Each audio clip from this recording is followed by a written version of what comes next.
Good morning. आज हम लोग कुछ इम्पोर्टेंट टर्म्स को देखेंगे। ये बायोलॉजी के टर्म्स हैं और ये आपको एक और जगह काम में आएंगे। जैसे अगर आप कोई रीजनिंग का क्वेश्चन इस तरह का देखते हैं, वहाँ पे भी ये काफ़ी काम का होगा ये। इसलिए इन सब को एक बार घोट लेना सबसे अच्छा है। जितना हो सके इसमें समझने लायक तो चीज़ें कम ही है, लेकिन एक बार इसमें क्या है ना, ये ऐसा डेटा है जिसको जितना याद रहेगा आपको एग्जामिनेशन में उतना कम समय लगेगा किसी क्वेश्चंस को सॉल्व करने में। तो चलिए सबसे पहले देखते हैं जैसे जीव विज्ञान की प्रमुख शाखाएं, ठीक है ना, और फिर इससे किस तरह से क्वेश्चंस आएंगे ये भी मैं बताऊंगा, इस लेक्चर के लास्ट में बताऊंगा। देखिए पहले बात करते हैं जेनेटिक्स की। जेनेटिक्स यानी आनुवांशिकी। आनुवांशिकी जेनेटिक्स में किस चीज़ का अध्ययन किया जाता है? ये किया जाता है जीवों की आनुवांशिक लक्षणों की वंशागति का अध्ययन।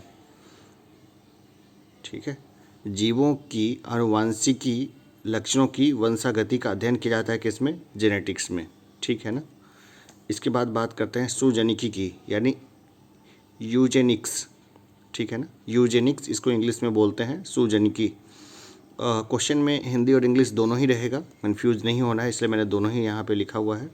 इसमें है आनुवांशिक के आधार पर मानव जाति की आने वाली पीढ़ियों के सुधार का अध्ययन है क्या? सुजनिकी। ठीक है ना, मानव जाति में कैसे सुधार होगा इसका अध्ययन है सुजनिकी यानी यूजेनिक्स। आगे हम लोग देखते हैं जीवाश्मिकी। ठीक है, पैलेंटोलॉजी। पैलेंटोलॉजी जीवाश्मिकी, इसमें क्या है? जीवधारियों में जीवाश्मों का अध्ययन है ये। जीवाश्मिकी में क्या है? जीवधारियों में जीवाश्मों का अध्ययन किस में है? जीवाश्मिकी में। आगे हम लोग बात करें क्रायोजेनिक्स की, है ना। क्रायोजेनिक्स का तो अलग मीनिंग निकलता है, लेकिन बायोलॉजिकल टर्म में हम लोग देखें तो इसका मतलब है जीव के शरीर पर शीत के प्रभाव का अध्ययन, यानी ठंडा जैसे जैसे होगा वैसे वैसे जीव के शरीर पे क्या प्रभाव पड़ेगा।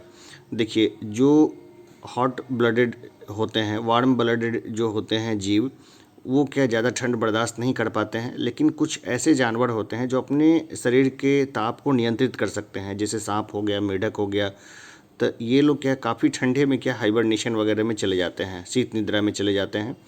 तो क्रायोजेनिक्स में उनका अध्ययन किया जाता है, जैसे भालू हैं या साइबेरिया के प्रांत में से बहुत सारे जीव जंतु हैं जो 6 से 8 महीने तक सोते रह जाते हैं ठंड में, तो उसका अध्ययन है क्रायोजेनिक्स। आगे हम लोग देखते हैं हर्पेटोलॉजी। हर्पेटोलॉजी, इसमें सरीसृपों का अध्ययन किया जाता है। सांप वगैरह होते हैं ना, वो सरीसृप प्राणी में आते हैं, तो उनका अध्ययन किया जाता है हर्पेटोलॉजी में। चलिए आगे देखते हैं। आगे ये है पोमोलॉजी। पोमोलॉजी में फलों का अध्ययन किया जाता है, ठीक है ना। फलों का अध्ययन किस में किया जाता है? पोमोलॉजी में किया जाता है। अब बात करते हैं फाइकोलॉजी। फाइकोलॉजी में किसका अध्ययन किया जाता है? ये अध्ययन किया जाता है शैवालों का अध्ययन, ठीक है। अब माइकोलॉजी। माइकोलॉजी में किसका अध्ययन किया जाता है? कवकों का अध्ययन किया जाता है इसमें, माइकोलॉजी में। आगे देखते हैं सेल्वीकल्चर, है ना। सेल्वीकल्चर और सेरीकल्चर में कंफ्यूज नहीं होना है, इसलिए इसको देख लेंगे। सेल्वीकल्चर में वन विज्ञान का अध्ययन किया जाता है, ठीक है ना। वन विज्ञान का सेल्वीकल्चर, और सेरीकल्चर में जो है वो रेशम प्राप्त करने वाले कीट पालने का अध्ययन किया जाता है सेरीकल्चर में, ठीक है। सेरीकल्चर अपने यहाँ बहुत होता है, बिहार में हम लोग देखें तो भागलपुर रीजन वगैरह जो है वहाँ पे सेरीकल्चर जो है वो पहले काफ़ी प्रचलन में था, आज भी प्रचलन में है। आगे हम लोग देखते हैं रोग विज्ञान। रोग विज्ञान यानी पैथोलॉजी, तो रोगों की प्रकृति, कारण, लक्षणों का अध्ययन, ये होता है रोग विज्ञान, पैथोलॉजी। पैथोलॉजी डिपार्टमेंट होता है हॉस्पिटल में और पैथोलॉजिस्ट होते हैं नॉर्मली, ठीक है ना। तो रोग की प्रकृति, कारण, लक्षणों का अध्ययन क्या है? रोग विज्ञान। आगे एक और चीज़ देखिए, ऑर्निथोलॉजी। ऑर्निथोलॉजी में किसका अध्ययन किया जाता है? पक्षियों का अध्ययन किया जाता है ऑर्निथोलॉजी में, ठीक है ना। अब आगे देख लेते हैं हम लोग। आगे है ऑफियोलॉजी, है ना। ऑफियोलॉजी में किसका अध्ययन किया जाता है? सर्पों का अध्ययन किया जाता है। सर्पों का अध्ययन किया जाता है किसमें? ऑफियोलॉजी में। सरीसृपों का अध्ययन किसमें किया जाता था? सरीसृपों का अध्ययन क्या बोलते थे उसको? टाइप करिए नीचे में। सरीसृपों का अध्ययन हम लोग किस चीज़ को हर्पेटोलॉजी में हम लोग सरीसृपों का अध्ययन करते थे, ठीक है ना। उसमें सभी सरीसृप आ गए। सरीसृप वर्ग में सांप भी आ जाता है, लेकिन सांपों का अलग से जो अध्ययन होता है वो किस में होता है, वो ऑफियोलॉजी में। ये सिर्फ सांपों का अध्ययन होता है ऑफियोलॉजी में, ठीक है ना। और सरीसृप का अध्ययन किस में होता है, समझ गए। मिर्मिकोलॉजी में क्या होता है, मिर्मिकोलॉजी में चींटियों का अध्ययन किया जाता है, ठीक है ना। एपी कल्चर में किसका अध्ययन किया जाता है, मधुमक्खी का अध्ययन किया जाता है। पीसी कल्चर में मछली पालन का अध्ययन किया जाता है, पीसी कल्चर। इरेक्नोलॉजी में क्या होता है, मकड़ियों का अध्ययन होता है। इरेक्नोलॉजी में किसका, मकड़ियों का अध्ययन होता है। सूक्ष्म जैविकी माइक्रोबायोलॉजी में सूक्ष्म जीवों का अध्ययन होता है। कैलोलॉजी में मानवीय सौंदर्य का अध्ययन होता है, किसमें, कैलोलॉजी। राइनोलॉजी में क्या होता है, जंतु के नाक कान गले का अध्ययन होता है राइनोलॉजी में, ठीक है। अब यहाँ से ना क्वेश्चन दो तरीके से बनते हैं। एक तो सीधा आ जाएगा कि जैवों के आनुवंशिक लक्षणों की वंशागति का अध्ययन, ठीक है, तो ये क्या कहलाता है, तो जेनेटिक्स। ये सीधा आ जाएगा, ऑप्शन में नीचे में लिखा रहेगा 1 2 3 4 या 5 है, ऑप्शन में रहेगा। और एक क्वेश्चन इस तरह से आ सकता है दूसरा, मैच करने का, ठीक है ना। मैच करने को क्वेश्चन आ जाएगा, जीवों के शरीर का पर शीत का प्रभाव, जीवधारियों में जीवाश्मों का अध्ययन, आनुवंशिक के आधार पर मानव जाति की आने वाली पीढ़ियों में सुधार का अध्ययन, और सामने में इसके टर्म्स लिखे हुए रहेंगे। तो ये इसमें भी अगर एक दो भी याद है तो क्वेश्चन आराम से निकल जाएगा। और एक और आ सकता है क्वेश्चन, इस तरह का आएगा, जैसे ये क्वेश्चन आ सकता है, सर्पों का अध्ययन ऑफियोलॉजी, है ना। जैसे यहाँ लिखा रहेगा सर्पों का अध्ययन ऑफियोलॉजी, तो चींटियों का अध्ययन, ठीक है ना, और वो खाली जगह रहेगा कि, है ना, वो क्या होगा, ठीक है। या फिर ये रहेगा कि और कुछ रहेगा, जैसे पैलेंटोलॉजी, जीवधारियों में जीवाश्मों का अध्ययन, ऑब्लिक क्रायोजेनिक्स, जीव के शरीर पर शीतों के प्रभाव का अध्ययन। और इसके बाद जो है ना दो और रहेंगे, बायोलॉजिकल टर्म्स रहेंगे, या फिर कोई और टर्म दे देगा, ठीक है ना। तो वहाँ पे आपको उत्तर चुनने में ज़्यादा समस्या नहीं आएगी, आराम से आप जो है वहाँ पर उत्तर चुन पाएंगे। इसलिए मेंस के दो क्वेश्चंस को भी आप जो है ना आज देख लें। खास करके मेंस का दो क्वेश्चन है, ये जो 66 दे रहे हैं उनके लिए भी, अगर गलती से अगर आ गए हैं चैनल पे तो उनके लिए भी ये फ़ायदे का है। और फिलहाल जो लोग 66 दे रहे हैं उनको तो अभी आना ही नहीं चाहिए, और नहीं कोई ख़ास टॉपिक्स को देखना है तो नेट से देख लें, अन्यथा तो अपना स्टडी करें, जो नोट्स है उसी को दोहराएं। और जो लोग अभी आगे एग्ज़ाम देंगे तो चलिए दो क्वेश्चन है उसको अटैम्प्ट करने की कोशिश करिएगा। ये GS1 सेक्शन 2 का है, ये पॉलिटी में भी GS2 में भी आ सकता है। ये क्वेश्चन जो है यह है, जम्मू कश्मीर पुनर्गठन अधिनियम 2019 के विभिन्न प्रावधानों का विस्तार पूर्वक वर्णन प्रस्तुत करें। पुनर्गठन के पश्चात जम्मू कश्मीर के राजनीतिक, आर्थिक, सामाजिक और भौगोलिक स्थिति में आने वाले परिवर्तनों को समझाएं। अभी देखिए जम्मू कश्मीर में ना स्पेशल स्टेट का दर्जा मिला हुआ था जम्मू कश्मीर को। स्पेशल स्टेट में क्या था, उस वहाँ पे धारा 370 लागू थी। 370 की धारा के साथ क्या होता था कि जम्मू कश्मीर अपना अलग फ्लैग रख सकता था, अलग झंडा जम्मू कश्मीर का, अलग उसका संविधान था, सुप्रीम कोर्ट का कोई वर्डिक्ट या कोई भी चीज़ वहाँ लागू नहीं होता था। और वहाँ पर जो है ना, मतलब वहाँ के जो प्रतिनिधि थे, जनप्रतिनिधि, वही सब कुछ होते थे।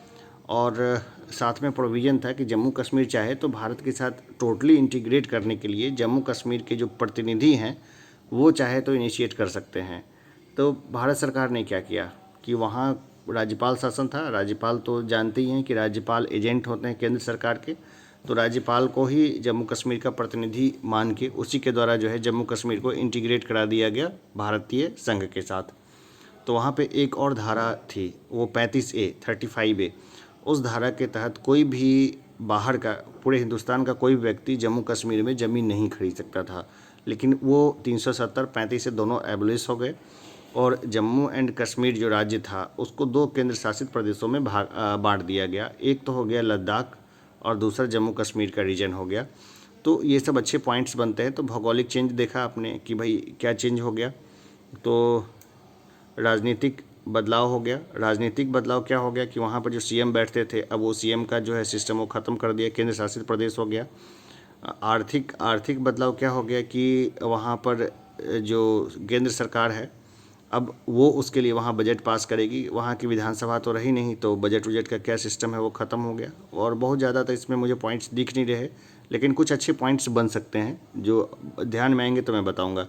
सामाजिक क्या बदलाव आया वहाँ पर? सामाजिक बदलाव ये हुआ कि जम्मू एंड कश्मीर एक अलग क्षेत्र बन गया, लद्दाख अलग हो गया। लद्दाख बौद्ध बहुल क्षेत्र है, जम्मू एंड कश्मीर में जम्मू में जो है हिंदू बहुल क्षेत्र हो गया, कश्मीर में मुस्लिम बहुल्य हो गया। तो वहाँ पे थोड़ा सा फैब्रिक जो है ना अभी वो थोड़ा सा बहुत अच्छा नहीं है।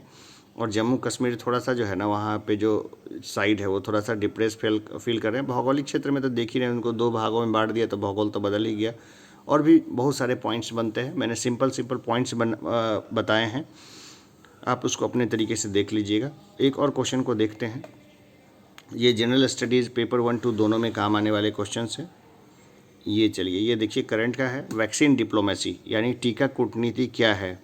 कोरोना महामारी के संकट काल में अपने पड़ोसी और ज़रूरतमंद देशों तक वैक्सीन पहुंचाकर भारत ने एक जिम्मेदार देशों की वैश्विक छवि बनाई है, विवेचना करें। देखिए इसमें ना काफ़ी विवाद हुआ था, काफ़ी ज़्यादा विवाद हुआ था, क्योंकि जब दूसरी लहर आई कोरोना की, उससे पहले जो है ना प्रधानमंत्री जी ने ये वक्तव्य दे दिया था कि भारत ने इतने देशों की 123 या कुछ देशों की उन्होंने मदद की थी वैक्सीन दे करके उनको, कि हर देश में वो वैक्सीन लेके जा रहे थे। और मतलब बहुत अच्छा भारत का छवि जो है, सॉफ्ट पावर खास करके वो भारत की काफ़ी अच्छी हो रही थी। लेकिन कोरोना की दूसरी लहर आ गई हमारे देश में, और इस बात को लेके काफ़ी हल्ला हो हंगामा मच गया कि भाई जब देश में अपने खुद ही वैक्सीन की कमी थी तो अपने विदेशियों को क्यों बांटे। फिर और भी खबरें आई कि ये प्रतिबद्धताएं थी, हमने कच्चा माल लिया था उनसे, इसलिए हमें उनको वैक्सीन देना ही था। तो इसमें बहुत सारे पॉइंट्स बनते हैं, लेकिन वो पॉइंट्स आपको देने हैं जो बहुत अच्छे पॉइंट्स हो, जो बहुत अच्छे पॉइंट्स हो और वाजिब पॉइंट्स हो, वो आपको इसमें बताने हैं। कि जैसे कि देखिए, कोरोना ऐसा तो है नहीं जो अगर एक देश अपने यहाँ से एलिमिनेट कर दे तो पूरी दुनिया से वो एलिमिनेट हो जाएगा या उस देश को खास फ़ायदा होगा। कोरोना का जो वायरस है वो हमेशा म्यूटेट होता है, और ये वैश्विक प्रॉब्लम है, ये किसी एक देश की समस्या तो है नहीं। और इसको ग्लोबल नज़रिए से ही इसको सॉल्व किया जा सकता है कभी भी, क्योंकि अगर कोई नया म्यूटेशन हो जाता है वायरस में, अगर वायरस रहेगा तो म्यूटेट होगा ही होगा, तो कोई नया म्यूटेशन हो सकता है, अगर वो फैल गया और जगहों पर तो और देशों को भी ये काफ़ी नुकसान पहुंचाएगा। ठीक है, तो ये पॉइंट्स है, आप अपने तरीके से पॉइंट्स को लिख सकते हैं, लिखने की कोशिश करें रेगुलर। अभी के लिए इतना ही, और करंट के लिए मैं एक अलग सेक्शंस लेके आऊँगा, स्टैटिक जीके का अलग और करंट का अलग, तो वो सब जो है वो शुरू हो जाएगा जल्दी। अभी के लिए इतना ही, धन्यवाद।